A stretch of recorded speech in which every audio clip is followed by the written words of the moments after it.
Welcome back to Shovan online English school. যে সকল শিক্ষার্থীরা ষষ্ঠ শ্রেণীতে পড়ছেন সে সকল শিক্ষার্থীদের ষান্মাসিক সামষ্টিক মূল্যায়ন 2024-এর ইতিহাস ও সামাজিক বিজ্ঞান বিষয়ের প্রশ্ন এবং উত্তর নিয়ে আজকে আমরা একটা আলোচনা করব। শিক্ষার্থীরা, আপনাদের মূল্যায়ন প্রজেক্টের নাম হবে দায়িত্বশীল ভূমিকায় আমি। শুরুতে আপনাদের এরকম একটি উদ্দীপক দিয়ে দেওয়া হয়েছে। এইটার আলোকে আপনাদের প্রথমে জোড়ায় কাজ করতে হবে। এই কাজটি হচ্ছে, চলো সহপাঠীকে জানি। সহপাঠীকে জানার জন্য আপনাকে কিছু প্রশ্নমালা তৈরি করতে হবে। এই প্রশ্নমালাগুলো হবে ভৌগোলিক প্রেক্ষাপটে এবং সামাজিক প্রেক্ষাপটের উপরে। এটার আপনার পরিবারের প্রধান ভাষা কি, তাহলে এই অনুযায়ী প্রশ্নগুলো করে জাস্ট উত্তরগুলো আপনারা লিখবেন, ডেটাগুলো কালেক্ট করবেন। পরবর্তীতে খতে রয়েছে জোড়া গঠন ও তথ্য সংগ্রহ। এটার জন্য আপনারা 20 মিনিট সময় পাবেন। জাস্ট এই কাজটি আপনাকে করতে হবে, এটি আর লিখতে হবে না। এটা পরবর্তীতে তথ্য যাচাই যেটা করলেন খতে, সেটা আপনাকে বিস্তারিতভাবে লিখতে হবে। এটা শুধু একটা নমুনা হিসাবে নেন। আপনি আপনার প্রেক্ষাপটে যে তথ্যগুলো পাবেন আপনার সহপাঠীর কাছ থেকে, সেটাই শুধু আপনি লিখবেন। আমরা ভৌগোলিকটা এভাবে নিয়েছি এবং সাংস্কৃতিকটাও এভাবে দেখিয়েছি। এর পরবর্তীতে ওইটার একটা অথবা অ্যান্সার দিয়েছি, বা এভাবেও আপনি লিখতে পারেন। ভৌগোলিক প্রেক্ষাপট বিশ্লেষণ নাম সহকারে একেবারে, এবং সামাজিক প্রেক্ষাপটের বিশ্লেষণটা আপনি লিখতে পারেন। এর পরবর্তীতে আপনাদের কাজ হচ্ছে সতীর্থ মূল্যায়ন।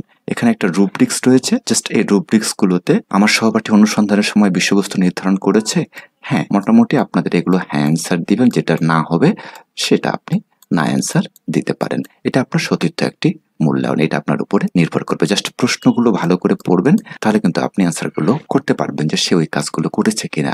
আরেকটি বিষয়, এটা কিন্তু খাতায় লিখে আপনাকে করতে হবে। এর পরবর্তীতে আসেন কাজ 2-এ অতীত বর্তমান সামাজিক অবস্থা মানুষের জীবন জীবিকার ক্ষেত্রে।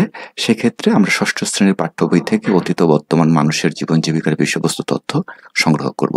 আপনাদের বই থেকে এই কাজটি করতে হবে। জাস্ট আমি একটা নমুনা দিয়ে দিয়েছি ছক হিসাবে আপনাদের। এরপরে খ নম্বরে যেটা বলা হয়েছে, বিভিন্ন ভূপ্রকৃতির বৈশিষ্ট্য এবং মানুষের জীবন জীবিকা। জাস্ট আপনি লিখবেন এভাবে এবং ছকটা দিয়ে দিবেন।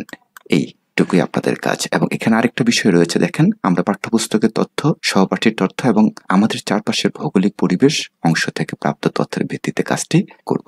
আপনি যে আলোচনা করছেন সহপাঠীর সাথে, সেটার আলোকে আপনার পাঠ্যপুস্তকের আলোকে সাজাতে হবে এই ছকটা। এরপরে আসেন কাজ 3, দায়িত্বশীল ভূমিকায় আমি। প্রথমে কতে রয়েছে আত্মপ্রতিফলন। আত্মপ্রতিফলন আমরা যেভাবে লিখেছি এভাবে লিখে ফেলতে পারেন।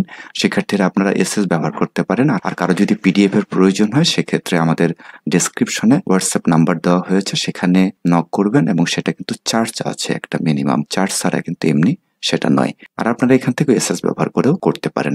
এরপর আসেন খ, দল গঠন ও আলোচনা। এর পরবর্তীতে আপনাদের প্রতিবেদন লিখতে হবে। প্রতিবেদনের শিরোনাম হচ্ছে দায়িত্বশীল ভূমিকায় আমি। ঠিক এভাবে প্রতিবেদনের শিরোনামটা লিখে ফেলবেন, 2 নাম্বার দিবেন। এগুলো এভাবে চেয়েছে আপনাদের, এই জন্য আমরা নাম্বার অনুযায়ী মার্কিং করেছি।